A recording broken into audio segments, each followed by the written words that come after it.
السلام علیکم۔ عطا خراسانی سے مروی ہے، فرماتے ہیں بنی اسرائیل میں ایک آدمی 40 سال تک عہد قضا پر معمور رہا۔ جب اس کی وفات کا وقت قریب آیا تو اس نے کہا، میرا خیال ہے میں اس مرض میں مر جاؤں گا۔ اگر میں مر جاؤں تو مجھے 4 یا 5 دن اپنے پاس رکھنا۔ اگر مجھ سے کوئی چیز دیکھو تو ایک آدمی مجھے آواز دے۔ جب وہ مر گیا تو انہوں نے اسے تابوت میں رکھ دیا۔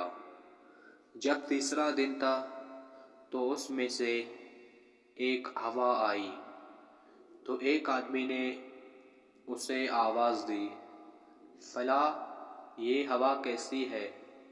تو اللہ تعالیٰ نے اسے اذن تکلم عطا فرمایا تو اس نے جواب دیا، میں نے 40 سال تم میں عہد قضا سنبھالے رکھا، تو